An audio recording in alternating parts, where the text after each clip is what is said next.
If you have ever felt like life is happening to you, this is an episode that you don't want to miss.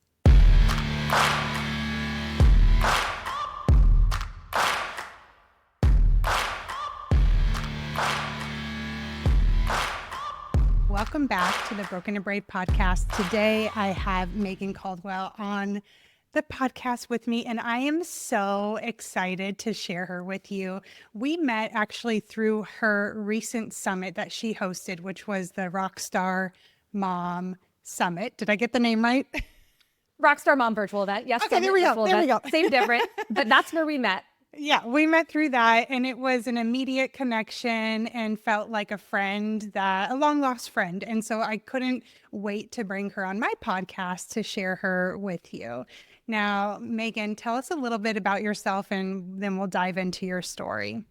Well, first, Steph, thank you so much for having me today. The feeling is mutual. I feel like I've found the long lost friend, somebody that just is so relatable and doing such amazing work in this world. So I'm grateful to be here. So I find myself right now as a wellness and empowerment coach, and my main mission is to help women find their best, most rock star versions of themselves, as we often have suppressed who we truly are. And so it's really to bring out our unique gifts, live a life with more energy, with more compassion, with more love, with more fun.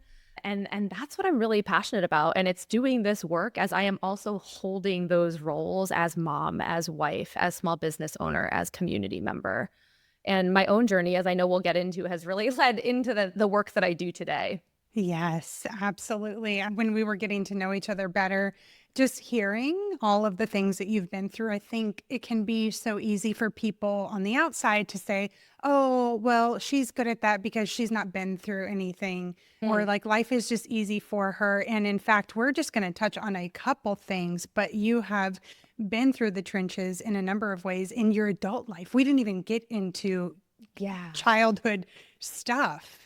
And I know that there are women listening right now who, when they hear your story, it will be so relatable to them, and it's going to inspire them on, okay, if this is possible for her, it's possible for me too. And so I can't wait to share that.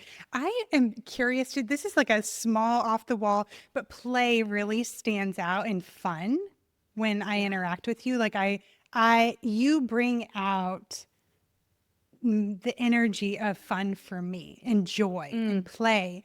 Is that something that has been there all along for you, or you've really worked at honing that? Oh, that's such a great question. Play is one of the ROCKSTAR practices in my ROCKSTAR framework. It is something that is so important. Fun is one of my top personal values. I think, as a child, I was always really active and always wanting to have fun. I think to my college years as a collegiate athlete, I'm the one on the side of the track, like really yelling with the big signs and the megahorn. And so I think it has been a part of me since I was a very young child. I've always kind of had a lot of energy and really just wanted to have fun and do things that bring me joy. With that being said, there was a period of my life, though, where that was pretty suppressed. Where if people ask me, what do you enjoy doing? What do you do for fun? It would be like blank face, because I would either say, oh, I like drive my kids to their events, or it's my business. And I was my identity was so tied to the work that I was doing. Yeah. And I was so engulfed in that, which led me into 2 brinks of burnout, that fun actually wasn't a part of my life. And so it's been on my own journey that I have really rediscovered how to bring that back out. And it's in the work I do with women. It is one of the most imperative pieces that I think often is one of the first things that gets thrown to the back burner. It's glossed over. Yeah, we're too concerned about having the right healthy habits and our relationships and all these things. And it's like, what is life if it's not vibrant and fun? I mean, it's just like we go through the monotony of the day to day. And I think majority of people, I'm sure almost all your listeners here, they want more than that. They want more than just baseline and mediocre and survival. It's how do we really take it to that next level? And fun and play have to be a part of that. I feel very passionate about that. And it's part of my mission to bring that out in others. So thank you for sharing that reflection. Yeah, I love it. It's something that I lost touch with, probably as a child, I was, parentified. And so for a Hmm. long time, there was not a lot of play. And my business coach, early when I first opened my business, one of her main focuses for me was play every day. Oh, And love it it. made such a big difference for me. And when I bring it into my clients, they're always surprised, or that sometimes there's pushback like, oh, I don't know how to play. You do. We were all born like Yeah. that. And it's bringing it out more so that you can enjoy being alive. Yes, because that's what life is about. And I think Yes. oftentimes when I meet women in kind of this middle season of life, they really think about like, I don't have hobbies. Well, hobbies and play are two different things. When I think about play and fun and joy, I don't know if you can see it today. I've got tinsel in my hair, I and did notice. I've been wearing it there for several years, and people are like, "Oh my!" It's one, it's a great conversation starter, but two, I do it because it's fun. It brings Yeah. me joy. It lights things up just a little bit. And so it doesn't have to be these big things. It can really just be small, like micro moments to help Mm, get you back in tune with yourself and those things that truly do bring you what I like to call true authentic joy. yeah. I love that so much. Okay. So I know we were talking about some of the things in your life, these hardships, and you mentioned just two major rounds of burnout. I'd like Mhm. to hear about one in particular when you were running a fitness franchise. Just bring us back to that point and talk to me about, what happened, what was your awareness, how did you respond? Paint that picture for us. Yeah. So to lead you into my second round of burnout, I want to give you a Yeah, quick glimpse of actually my first round of burnout. So my perfect. first career was in education, and straight out of college, like so many of my peers at a top university who were going to like med school and vet school and on to get PhDs, I was floundering. And so when a program called Teach for America came across my way, I I'm said, that's familiar. it. You only accept 2% of applicants. I'd better go after that. Needless to say, maybe 2% was a little bit low. But, anyways, it was a hard program to get into. They were really looking for certain qualities. I got into the program, I got into teaching. And in that first career, I thought that I was in my calling, Mm, supporting kiddos, coaching kids on the court, really impacting and changing lives. And I was all in as a young, early 20 something. Kind of then, as many of us do, checking the boxes, I looked to climb the ranks. So I became department chair. I then got called up from one of my mentors from my master's program to say, will you come work at the university level for me? And I did. And I made this transition amidst being a very new mom. Some of that might tie mm, into this. And within a year, I was completely burnt out. We're talking physically, I started having panic attacks and anxiety attacks. yeah. And that led me and my husband to leaving LA with a child, with no jobs, no place to go. We moved up here to just outside the Portland area in Oregon, moved in with my in laws with no jobs, no place to live because I was just done. And that's when my second career just kind of was handed to me. I had been involved as a client in a fitness franchise geared towards moms. And when the opportunity arose to take over a franchise here in Portland, it was like a dream come true. It was a Mm, perfect mix of my love for education, mm, my love for fitness and athletics. As I mentioned, I've been an athlete my whole life, yeah.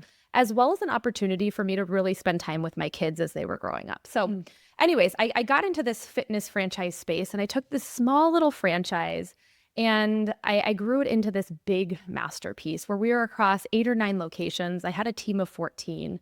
And it was awesome. It was truly an amazing season of my life. I welcomed 2 more kids into my family during that time. So now I'm a mom of mm, 3. Those kids are now in their teens. And one thing you said a little bit earlier really stood out to me and was so relatable is oftentimes I think people see what we portray on the outside and they assume that we have our shit together. They assume that we have our stuff together. yeah. And there's one week in particular, I don't know, it's like the stars were aligning and I needed a message where I had multiple women in a single week come up to me following classes saying, Megan, I just don't know how you do it.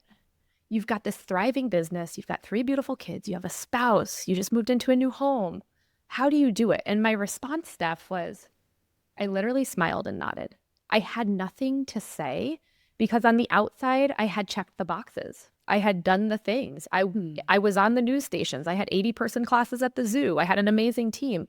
And on the inside, I felt broken. I was drowning. I was so disconnected to myself that was a really challenging season because, again, there was such disconnect between what was portrayed on the outside and the internal feelings. Can you talk to us more about that disconnection and what was showing up on the inside versus, I mean, we know people were seeing you had Yeah. it all So again, together. you were seeing the glorious, you were seeing the fitness franchise owner with the fit body and the schlepping the kids and doing all the things and the awards and all the things.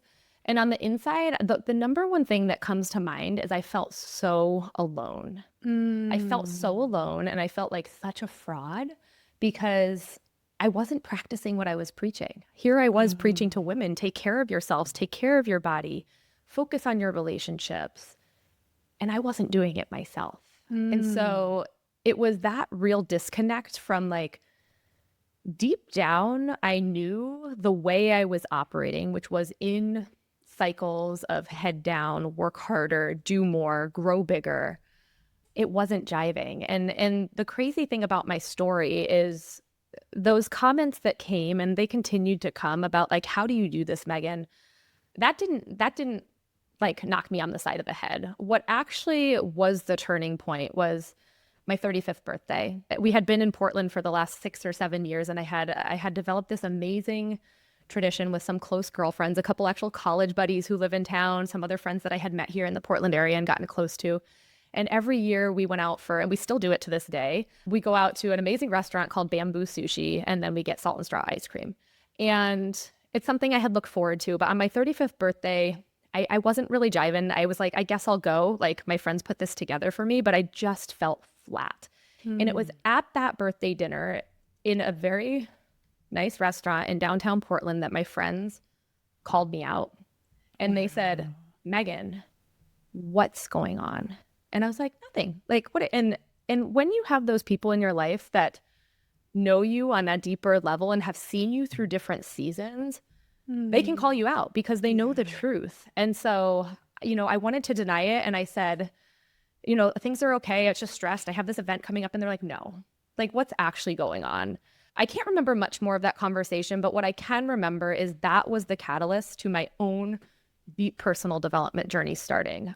Within the week, I booked an appointment with a therapist.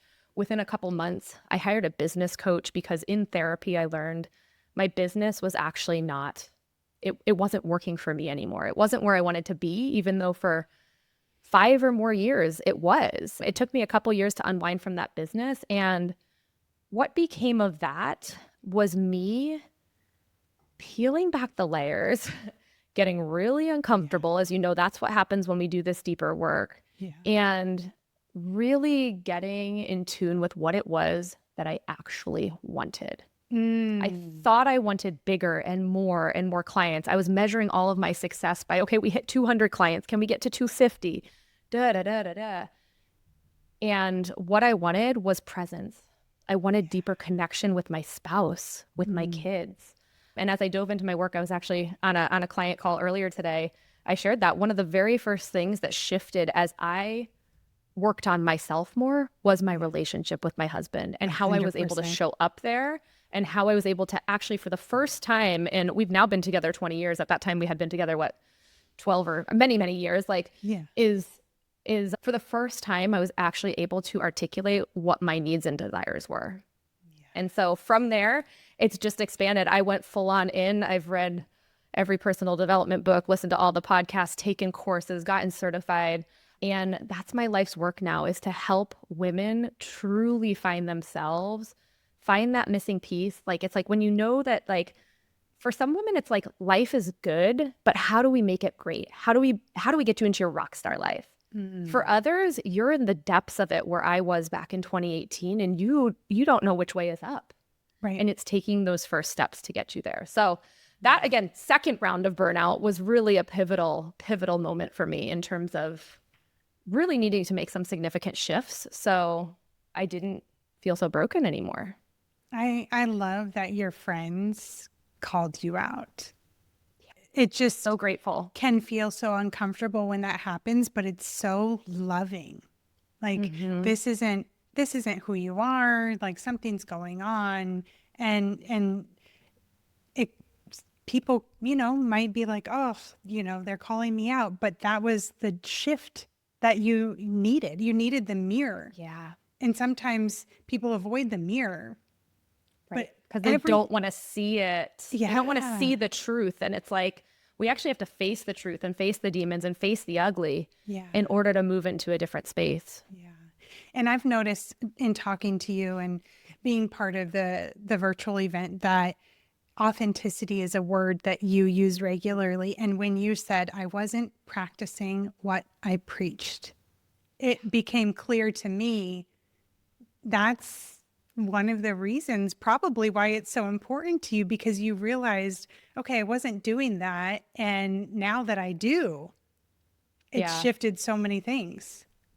Totally. And again, I think, in the world that we live in the cultures that we've grown up in the families systems that we've grown up in, we oftentimes mask and we take on all these different roles and responsibilities. 100%. You shared how you needed to take on kind of that parenting role early on, it sounds like, is we just do those things because it's expected of us as young girls and women to please others and to put on the cape to say we can do it all.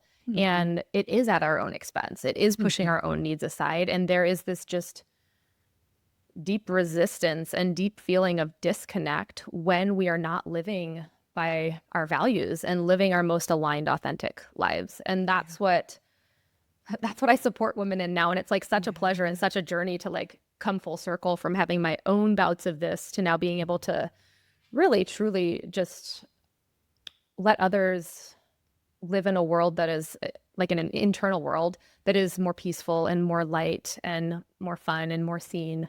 As you know, that's true freedom, right? So 100%. it's a journey. I'm still on the journey. There's still we work to all be are. done. And I've come a long way. And I'm just, Yeah. again, yes, I am so grateful. Shout out to my girlfriends. You know who you are, who continue to call me out to this day. Hey, To Megan, this it seems day. like you're falling back in this, or Oh, or you they're have also the biggest best friends. cheerleaders. Yes. I'm very I love grateful, that. very grateful. I love that. I can totally resonate with, okay, I have to figure out what I want. Now, when I talk to people, I think that they can view that as like such a flaw. I don't even know what I want, but it's so common because, So common. like you said, in childhood, what are we told? Behave this way, feel this way, don't do this, do this, think this, let this person hug you even if you don't want to hug.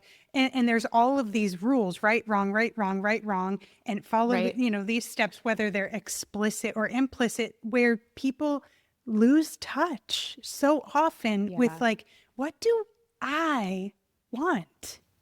Yeah.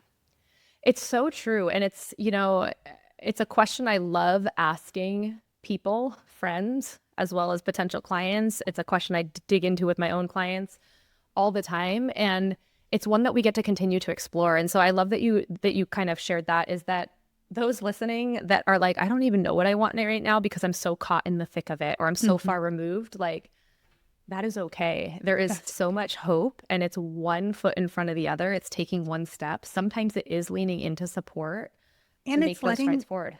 it's letting go of figuring out the quote unquote right answer.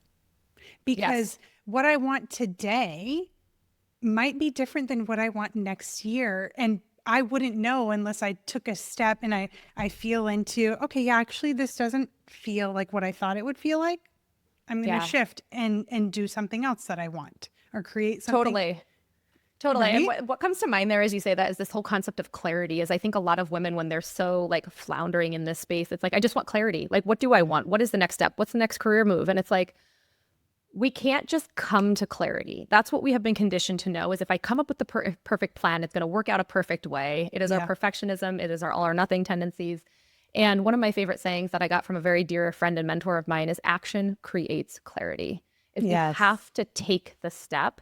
And we might have the vision that this is where I'm going, but as we start to walk, it's like, actually, I'm going to pivot this way, or actually, I need to like veer this way a little bit more. And that's okay, because that's the journey of life. That's it. Don't make yourself wrong for being human. Like that's how it works. Yes. Okay. So we had these 2 rounds of burnout. It felt tough for you. It was completely transformational. And I know that 2 years ago you had something that I would assume most people would deem tragic happen. And the way that you moved through it was completely different. Yeah. You want to tell us? Yeah. I will walk you through that. So February 24th, 2024, time of this recording, we're coming up on 2 years. Just like any other Saturday morning, we are getting the kids ready for, my husband's getting ready to bring all 3 kids to a kiddo soccer game. I'm getting ready to go attend a board retreat for a nonprofit that I serve on. We get out the house and I'm fully engulfed in my retreat. I go to pick up my phone because get this, at our nonprofit retreat, we're making vision boards, like shared vision boards as a collective board for the work we do in this nonprofit. And I was like, this is awesome. This is the work I do with clients. This is my world's merging. I take out my phone because thought I'd take a little picture or video to put on social. And I had about 17 text messages, 27 some missed calls. And the one that got me was, Meg, pick up your phone. Our house is on fire. And on that morning, we had a terrible, tragic house fire where we lost all of our personal belongings, our beloved pets that were in the house. And it was definitely tragic. As I was driving home on the freeway to come see what is this? Is it all lost? What's happening? Turned onto our road. There's like 12 or more fire units. I mean, it was going for a long time. And as I pulled up and parked, I got out of my car. I talked briefly to the fire sergeant who had me sign the paper that said I'm the homeowner. And I'm standing in my front yard looking at blown out windows and smoke still seeping out. And I have this unbelievable, I can still just sense it so clearly. It was just a sense of peace and calm. Yeah. And to me, that was just such a moment. It's one of those life events that you never anticipate happening. I couldn't have made that shit up. To be like, yeah, well, what would I do in the event of, of course we all have emergency plans and stuff, but it's in those greatest challenges. It's how do we respond to them? And in that moment, it was such a reminder, and I think just an eye-opener to me of all the work I had done.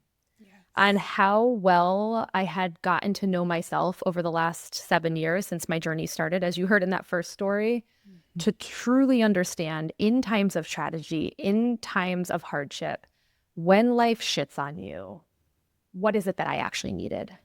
What did I need? And being able to then, for me, it was lean into support without fear, without worry that I'm going to bother someone. I mean, first call was to a girlfriend who was actually going to be bringing my son home from that soccer game because my husband left as well. And she said, what do you need? And I said, I need you to reach out to my people. She immediately reached out to that group of girlfriends that I mentioned earlier. Within an hour, one shows up with pajamas and toothbrushes. And I literally am like, toothbrushes? I was like, oh, yeah, we literally had the clothes on our back. And despite it being such tragedy, and we moved between hotels and friends' houses and eventually a long-term rental over the next 15 months till we got back into our house, it was the same process that I had practiced for years in terms of pausing, slowing down, checking in with self. What do I need now? Giving myself permission to feel, to be vulnerable, to lean into support, to reach out and know that I didn't have to do it alone. Because again, I could have, had this happen back in 2018, I probably would have put on that superwoman cape and said, got this. Things are fine. Things are, of course, things are not fine. And who knows if my marriage would have lasted through it. It's just, I was in such a different space when this life event happened that, again, I just felt it's almost like just such a sense of gratitude to be able to move through it in that way and be able to stand strong for my kids. And my husband had a more challenging time with it just in terms of processing and working through. So being able to truly care for myself so I could show up best for my family in that circumstance. Yeah. It's such a testament to the value of doing inner work. Yeah. Never could you have anticipated this. I got a little teary-eyed when you were talking about everything. I don't know, for toothbrushes, that's when it hit me. Yeah, you had literally nothing. The other one was 2 days later when I was like, hey, Kelly, can you go get me some bras? And she's like, Megan, I don't even know where to start shopping for bras for you because I am a small busted woman. She is a big busted. And so I was able to direct her. But it's like some of those basic needs The toothbrushes, the bras, Yeah. Yeah. the food the food gift cards. You know, I had a client reach out to me right before this call, Steph. How ironic is this? And she said, Megan, I wanted to share some of the progress since our last call. She's like, I also just learned one of my very close friends in Florida had a house fire. How can I support her? Wow. I have And goosebumps. one of the first things I said was the first thing that came to mind was like Grubhub and Uber Eats gift cards, because that Yeah. was such a lifesaver for me that I didn't have to think about the meal. Yeah. Right. Of course, there was so much other ways to support, but I think it is, yeah, it's leaning in, like leaning into ourselves, leaning into community. And as you said, like nothing can replace transformation that comes when we do choose to dive into the deeper work. Yeah. Yeah. And it wasn't you pretending. Like you said, you compared like, oh, if this happened in 2018, Yeah. right? You would have armored up and pushed through. And we're not talking about pushing through. We're not talking about fighting and resisting and not allowing. It's let me allow myself to be human, to feel what I need to feel, to be supported and move through it. Yeah.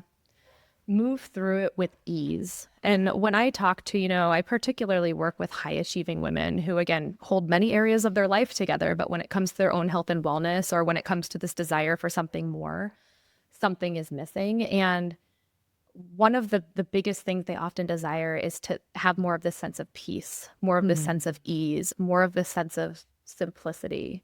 And that takes slowing down and tuning inward and practicing the skills and gaining the skills. And For sure. If someone was listening and she was feeling burned out, or she's like, I don't know exactly what that feels like, but I feel like I'm on the brink of burnout, what would you say to her?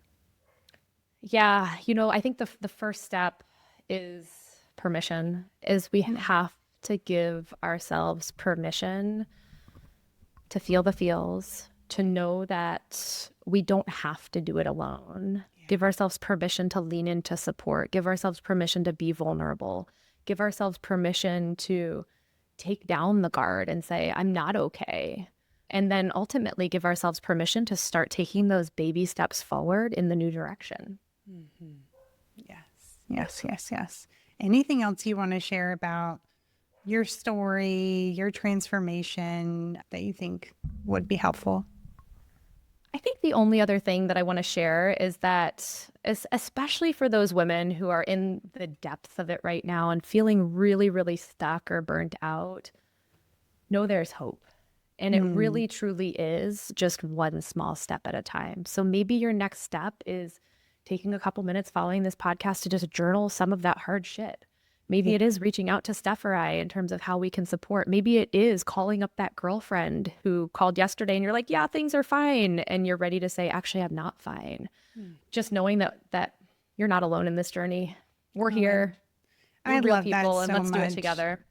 Yeah. Yeah. Because sometimes when someone's in a season where it feels so hard and maybe they're feeling so broken physically, emotionally, mentally, their brain can magnify. Yeah. Oh, I have to make all of these changes, but just start with a step, One simple step. one step. Yeah. And then when you get there, okay, what's the next best step for me? The doors will just keep opening. And sometimes, again, the path is slightly different than maybe we imagined, but that's okay. Yeah, absolutely. Okay, so if someone listening wants to find you, where is the best place for them to find you? Yeah, thanks. So my website is Megan Caldwell PDX. They can also find me on Instagram at Megan Caldwell PDX. I'm also on LinkedIn. So kind of across the board, but would love to connect with anybody who resonated or wants to share a story. One of my favorite things, as we were talking about, Steph, is just real, true, authentic conversation. So don't hesitate to ping me a message on Instagram or send me an email. I love connecting with other amazing women. And I will link all of that in the show notes. So if you didn't catch it, just scroll down, click that link. Anything else you want to share before we end for today, Megan? Just going to go loop back to where we started, Steph. I am just so grateful for the opportunity to come on and share a bit of my story and reconnect with you. So thank you so much. Oh, thank you. It's so good to connect.